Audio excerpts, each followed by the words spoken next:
Ernest is one of the 5 restaurants in Edmonton that has managed to crack the top 100 list of restaurants in Canada for 2017. So if you're feeling hungry and adventurous, stop by Ernest's. For second edition news, I'm Rejoice Carter.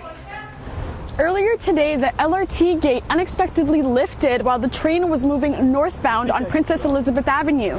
This is the 3rd safety hazard city officials have had to answer to about the Metro line. To test out my ice sculpting skills, but that didn't go very well. If you feel like you have what it takes, make sure to come out to Ice on White from February 1st to 4th because that'll be the last weekend the festival is in the city. There's artists from all over the world, such as Philippines, Poland, Iceland. You don't want to miss out on this opportunity. It is getting colder, but it's definitely worth it, so make sure to bundle up and get yourself down to White Ave to see the Ice on White Festival in person because it is unexplainable. For Nate Newswatch, I'm Rejoice Carter. Hello and welcome to Second Edition News. I'm Matthew Churchill. And I'm Rejoice Carter. Lisa Pasachnik and her family are looking for a match for their daughter Alex, who has a rare blood disease known as severe aplastic anemia. Our Daryl Stranger has more. Students at Delton Elementary School got to experience a Ukrainian folk ballet story told through dance with the performance of Shumka's Nutcracker, Clara's Dream.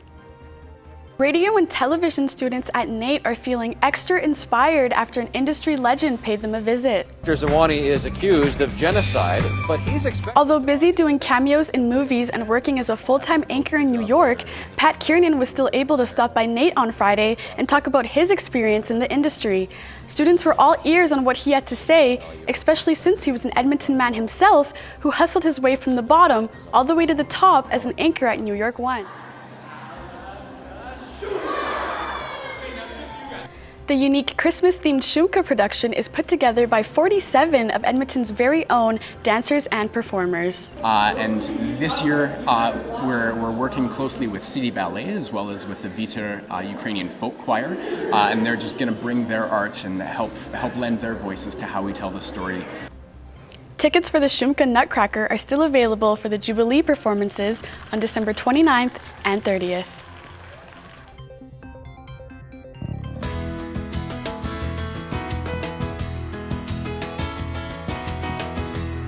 Hello and welcome to Cooking with Ernest. I'm Rejoice Carter and this is Chef Steve. I'm obsessed with making Alfredo, but my family's getting tired of it. So what kind of dish can you show me today to switch things up? Well, I've got a simple but elegant dish that you can easily make at home. It's spaghetti carbonara. What exactly is carbonara? Well, it's a dish that has to have pasta, bacon, eggs, and a hard cheese in it. Okay. So we're going to start by adding olive oil to a hot pan. Do you have to specifically use olive oil? No, you don't. Vegetable oil, canola oil, any kind of oil will work, but we're using a flavored oil now because we're cooking at low heat. And traditionally we'd use the fat that comes off the bacon, but today we're using oil. Okay, and do you have to use bacon for this recipe? Nope, it can be substituted with any kind of meat really, or tofu if you wanted to go vegetarian. Okay. And can you add like onions or any other type of? Yep, you can do an onion reduction with white wine, any kind of flavorings in there. As long as you have your pasta, your bacon, your eggs, and your cheese, you're making carbonara. Can you switch out the pasta noodle for like shells or anything? Yes, you can. Any kind of pasta noodle. As long as you're not cooking with rice noodles, you're fine. Okay. So we're gonna mix this in, make sure all the fat is coated around the noodles, and add a little bit of salt and pepper for seasoning. That smells so good already. And I see that we're using egg yolks. Is there a reason why you don't use a whole egg? Today we're using egg yolks to make a creamier mixture. If we wanted more moisture in our mixture, we would leave the egg whites in with the yolk. Okay. And when you mix in your eggs, you always want to take it off the heat so you don't scramble your eggs. Okay. And you want to make sure it mixes in really well. And how long does it take to make this dish?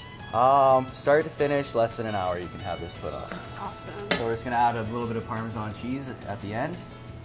And melt that in, and you want your cheese nice and shredded so that it melts evenly, so it'll turn into your sauce. And is this a hard or soft cheese? It's a hard cheese. Any hard cheese will work.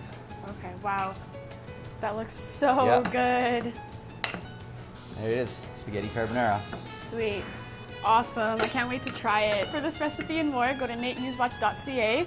Once again, I'm Rejoice Carter, and this is Chef Steve. Thank you for joining us.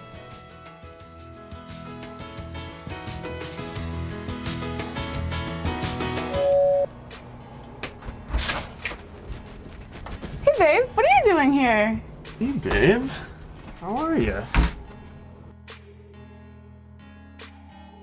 The game just started. I got on downstairs. I'm sorry, I mean your brother made plans to watch a game. John never did this to me. Big Rock Beer, deliberately different.